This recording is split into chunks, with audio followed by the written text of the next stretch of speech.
What's up, everybody? Eric here, Driveline World's OK steering wheel holder. Trying to boot myself up. I just got woken up by a security guard, which is fine. He was nice. I delivered yesterday at Associated Grocers in New Hampshire, and they've got overnight parking outside of the gate.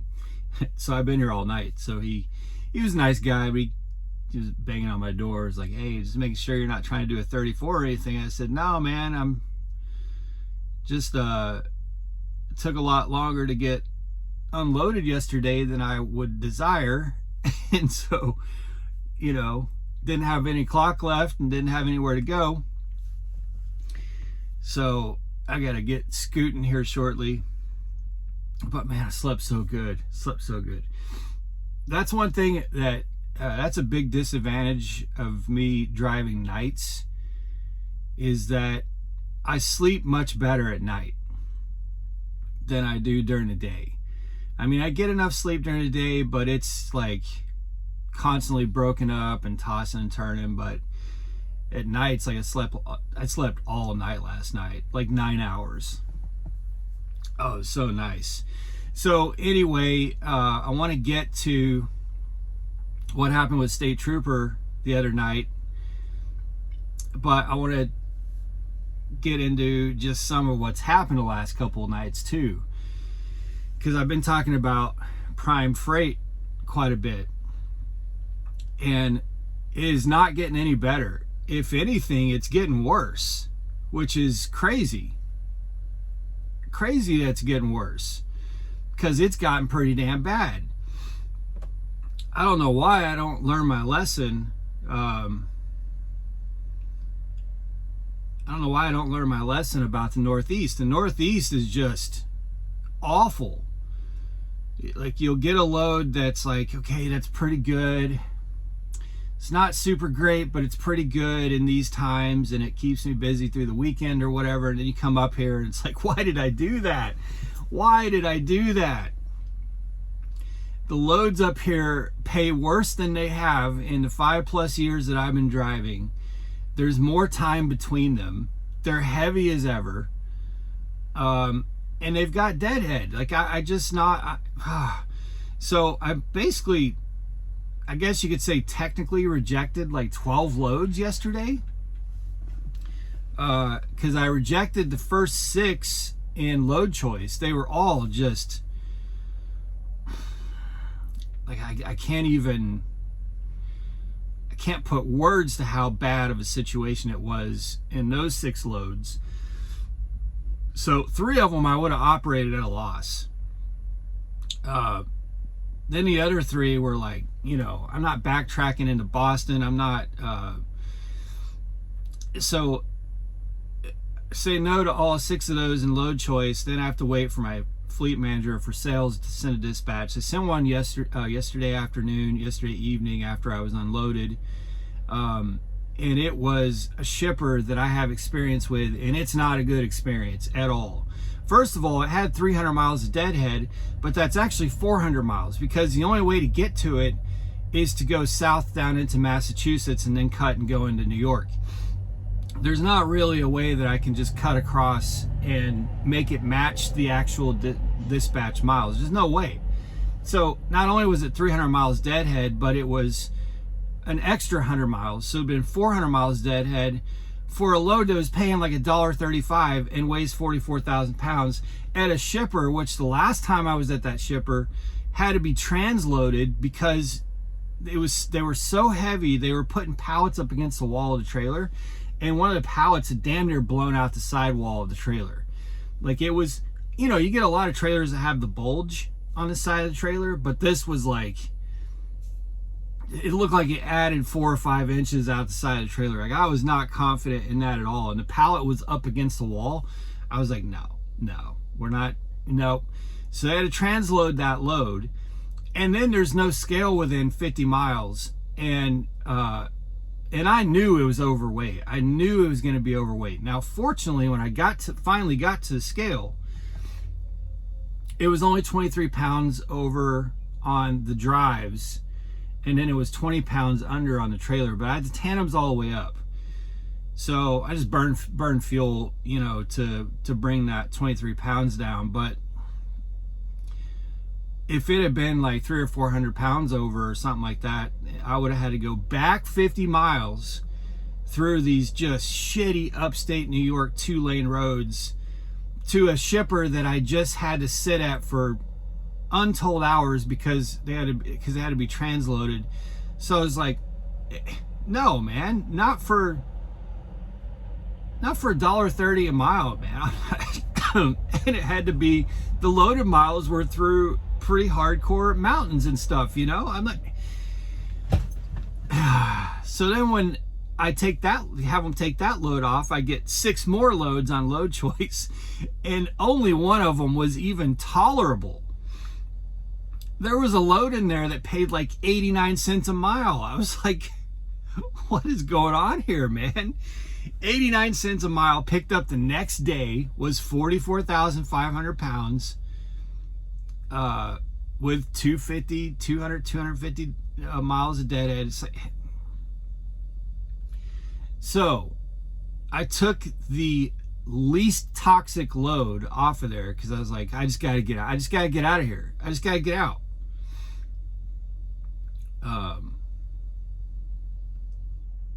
So yeah, I don't know what's going on with my logs. Yeah, I ain't trying to do that. So anyway, and my Peterbilt, he was just up here and he had to take the same load. And they had tried to propose something else to him. We were like, no way. Northeast is just, it's terrible now, man. It's so bad. So yeah, the last video that I did, if you'll recall, if you've seen that video, in that video I said that I was at a weigh station. I think I said that in the video. So I was at this weigh station, and this weigh station was like permanently closed, right? And there's probably, I don't know, 15 trucks there. There's like 7 or so trucks on each side of it. It didn't have actual parking in the weigh station, but we were all, you know, the weigh station was way off the road, off the interstate. It was Interstate 81. It was way off the interstate.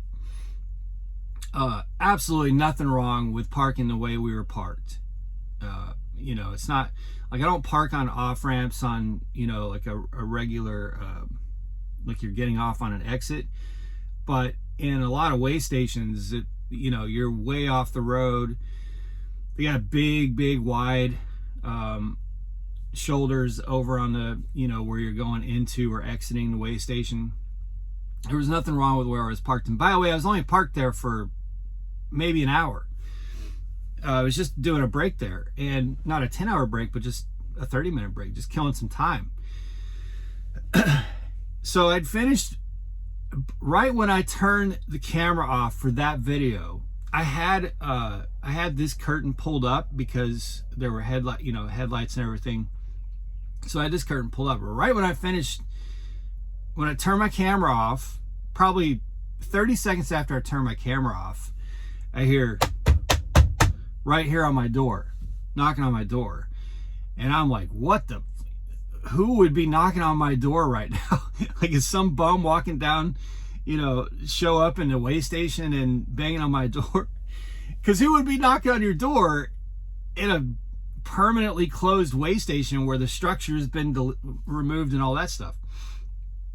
So I pull my curtain back, and there was a trooper sitting right next to me in the off-ramp lane going into the weigh station, and he's just standing right there staring at me through the window. So my immediate thought is, okay, I'm getting inspected, fines, whatever, you know, I have no problem with that. That was my instant expectation. So I roll my window down, and I kind of just jokingly, I was very polite, kind of just jokingly was like, I'm not in trouble, am I? Yeah, you're in big trouble.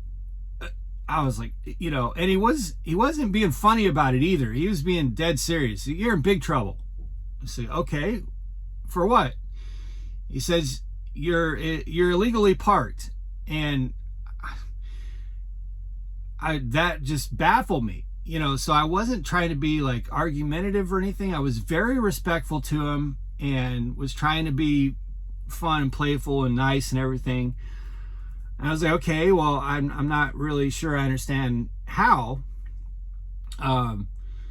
He's, come on, man, you can't park here. So, well, actually, I don't know I can't park here. I park like this quite often in way stations because I drive at night. And not only has it not been a problem, but there's been many times where if there's an actual DOT officer in the way station, I'll go check with the officer to make sure it's okay.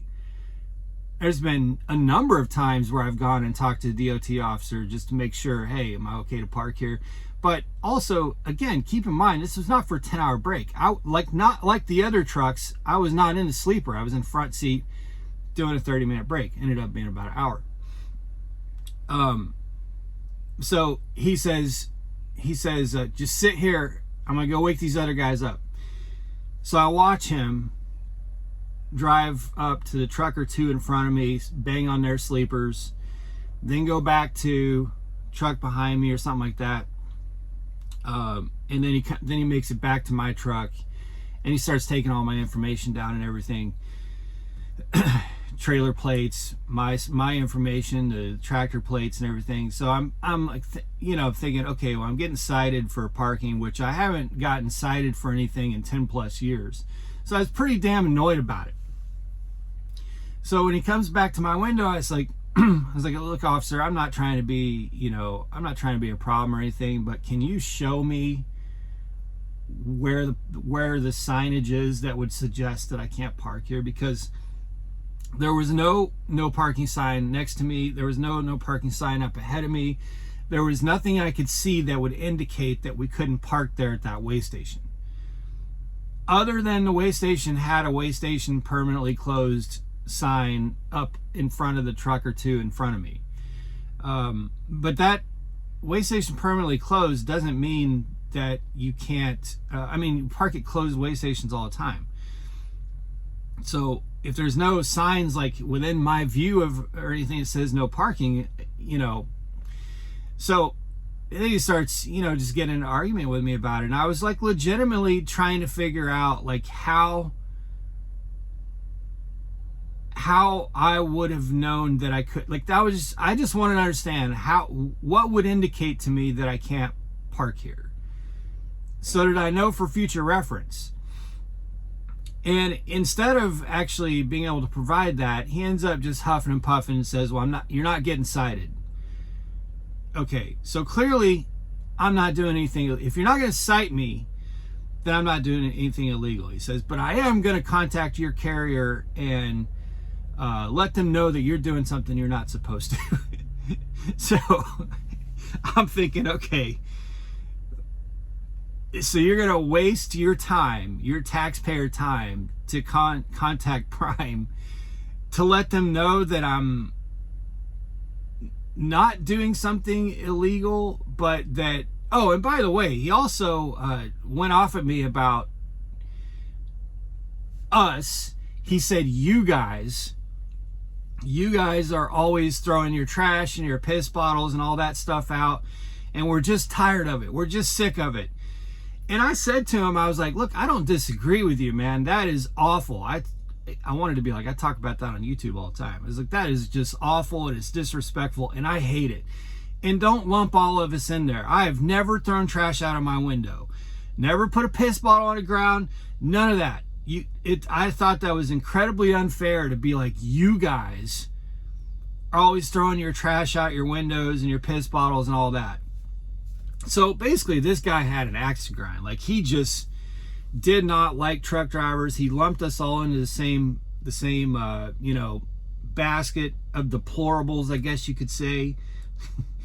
And he just wanted to like come wake everybody up and make everybody's life hell. He was making everybody move, which wasn't a big deal to me. I was leaving anyway, so it wasn't a big deal to me. But I thought it was really messed up that he was waking all those guys up out of their 10-hour breaks and making them move where? We're on 81 at like 3 in the morning. Where to where? Just let them sleep.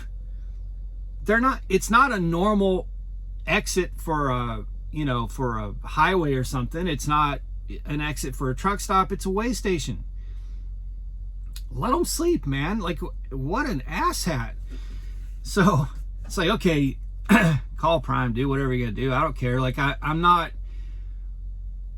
honestly don't think that he would, but even if he did, what is Prime gonna do? Like, what is your complaint? That I was parking somewhere that you don't like me to park? Because if you're not gonna cite me, and if you can't show me what I did, where I was, how I was illegally parked, then what is there to complain about me to Prime? I don't know, man. So I left, but for the few miles after that, I was just like, wow, what a... Does not reflect good on the Pennsylvania state trooper system. That's what let me just put it that way, because I get it that a lot of truck drivers are kind of asshats, and if they're acting disrespectful or they're throwing trash out, okay, yeah, you should probably get a little bit of an attitude with them, maybe, I don't know. But for me, I was very respectful and just seriously trying to figure out like what exactly it was that I did wrong. And this guy was he just wasn't having any, like, he was just, F you was basically his attitude. I don't like you. I don't like the rest of the driver community. I don't like that there's trash on a lot of these shoulders, and I'm just not going to let you guys park here. So, and if he was trying to cite those other drivers, it makes me wonder, like, how many times does it happen where a driver gets cited for parking when they're not really illegally parked? But do they just end up paying it and just moving on? I don't know. But you didn't end up citing me, because turns out there was nothing to cite me for. But he was going to cite me until I asked him to show me exactly where the indication is that I can't be parked right there. Then he changed his tune. But I just thought, man, that's just really dopey. That's a really dopey thing to do. And, a lot of states kind of from like 10 to 6 in the morning, they're kind of like, look, drivers have to bring stuff in and out of our state and through our state, and parking's a bitch at night, and we're just kind of going to let them do what they need to do at night. That's kind of the attitude of most states, in my experience. We're just kind of going to let them do what they need to do. And, during daytime's a whole different thing, but at night, most states just don't bother with drivers like that. Like I said, I've even been in way stations where it was pretty indicative of the fact that you're not supposed to park there, but I've gone and talked to the DOT officers in the scale house, and they've, just park over there by the trees, just kind of try to stay out of the way, you'll be fine. But not in Pennsylvania, man. State trooper here in Pennsylvania is just like, don't care, F you, hate you guys, hate all of you, blame you all for the sins of a few, that kind of stuff. Good times. All right, I gotta figure my day out. I'm gonna have to do splits. I'm gonna have to do some gymnastics to make whatever's happening today work. I'm still not really quite sure how to pull it off. I gotta go out of my way to get a washout. Then because of the pickup time and because I got a little bit of deadhead, I'm not going to be able to do all the miles that I would like to do tonight after I pick it up. So I got to find somewhere to park this evening and do some sort of split. I don't know, figure it out. Trucking. All right, guys, be safe, make good decisions, always drive, thrive. Talk to y'all soon.